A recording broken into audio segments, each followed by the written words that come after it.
Bonjour à toutes et à tous, bienvenue sur Misscom. J'espère que vous allez bien. Est-ce que vous aussi, vous êtes de ceux qui se demandent si la communication papier, certes, mais plus généralement urbaine, est quelque chose qui peut être intéressant pour votre communication? Eh bien, c'est ce que l'on va voir aujourd'hui dans cette vidéo. Si vous arrivez sur le direct, si vous regardez cette vidéo en replay ou sur YouTube, je vous invite à mettre un pouce en l'air si la thématique vous interpelle, et puis également à mettre en commentaire, à me faire un coucou, me dire dans quel domaine d'activité vous êtes pour que je puisse prendre votre situation en exemple tout au long de mes prochaines thématiques. Cette semaine justement, parlons de la thématique, j'ai envie d'aborder la notion de communication urbaine. Aujourd'hui, on va bien évidemment voir qu'est-ce que c'est, est-ce que c'est intéressant. On verra de manière plus approfondie demain les différents supports de cette communication urbaine dont je peux vous parler cette semaine. Et puis jeudi, je laisse libre cours à mon imagination pour l'instant puisque je n'ai pas de sujet fini. Donc surtout, si vous avez des questions, des idées, partagez-les pour que je puisse les traiter dans les prochaines vidéos. Donc rentrons tout de suite dans le vif du sujet. La communication urbaine fait-elle partie de votre harpe? Alors oui, j'appelle ça une harpe parce que, en termes de compétences, en termes d'outils, on va parler de cordes à son arc. Sauf qu'au bout d'un moment, il y a tellement de cordes que c'est plus un arc, ça devient pour moi une harpe. D'où cette expression. Voilà, je suis tout à fait moi, j'invente des expressions, c'est ma personnalité, c'est comme ça. D'ailleurs, ça vous permet de savoir exactement qui je suis et ce que je fais. Et puis d'ailleurs, présentons les choses. Donc je suis Claire Négrier, révélatrice de personnalité d'entreprise. J'accompagne depuis plus de 12 ans indépendantes TPE, PME dans leur communication et leur marketing pour délivrer des messages éthiques, authentiques et surtout efficaces auprès des clients qu'ils veulent vraiment. Communication urbaine fait aussi partie d'un outil de promotion, c'est-à-dire de mise en avant de vos compétences au sein d'une population certaine. Alors oui, urbaine veut souvent dire print, imprimé. Et c'était un moyen pour moi aussi de détourner un peu ce sujet puisqu'on a déjà vu l'histoire des supports papier.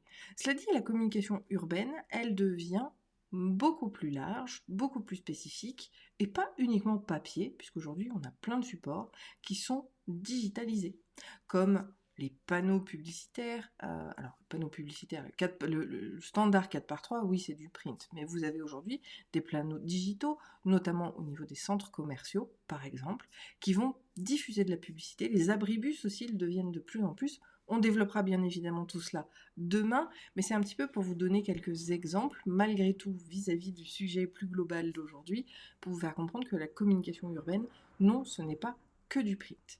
Et oui, ça aura un intérêt certain dans votre communication. Alors, avant tout, bien sûr, il faut que ce soit local. Une communication urbaine ne peut être qu'à partir du moment où vous travaillez avec des clients qui sont locaux. Ça va être très important parce que sinon il faudrait écrire au monde entier et vous n'avez pas de spécificité. Donc on travaille sur la communication urbaine, sur la zone de chalandise, c'est-à-dire le secteur dans lequel vous exercez et auprès duquel vos futurs clients vont effectivement venir s'adresser à vous. Donc ça c'est quand même quelque chose de très important, on est dans de la communication locale.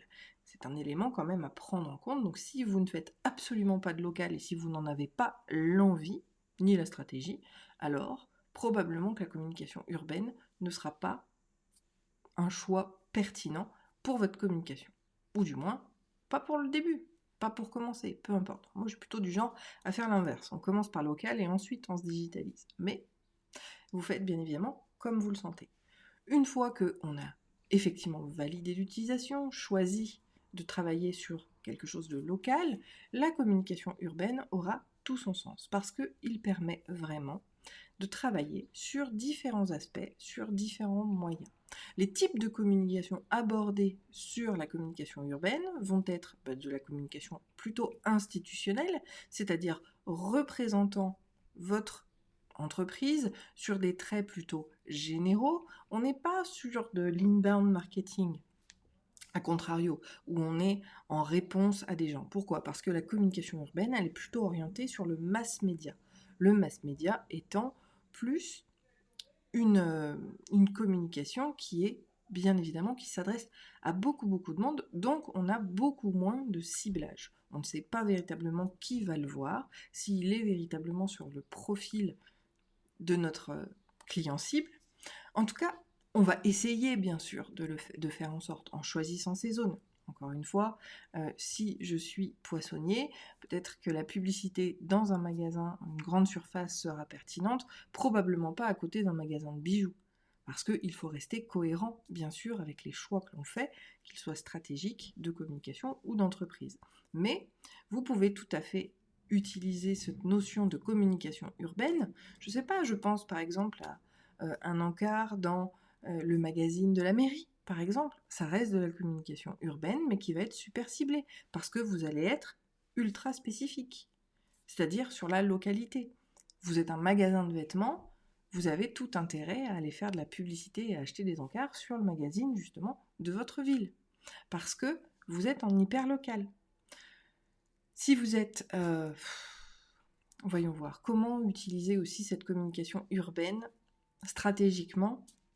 Ça va être aussi de délivrer des messages, pourquoi pas, forts. Vous pouvez répondre à l'objectif, par exemple, de notoriété. L'idée, c'est juste que les gens vous voient de manière répétitive pour créer un ancrage et pouvoir vous identifier comme un interlocuteur potentiel vis-à-vis de vos spécificités et des produits et services que vous délivrez.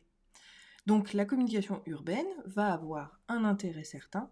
Encore une fois, le mot d'ordre, c'est à partir du moment où vous visez des clients locaux.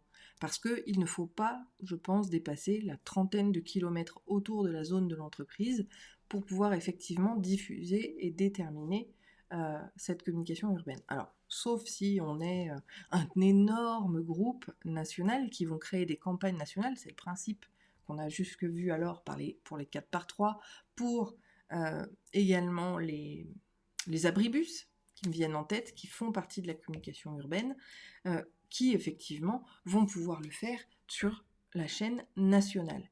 Mais même s'ils sont nationaux, ils vont avoir cette notion de localité. Ils ne feront pas de publicité, je pense notamment au fast-food, autour des zones où ils n'ont pas leur magasin. Et si on regarde bien, souvent leur zone de chalandise, elle n'est pas à plus de 10 km. Parce qu'au niveau du street food, on vient sur quelque chose qui est très proche. Au-delà, je dirais, de 10 km, on n'ira pas acheter leurs produits, parce que c'est trop long.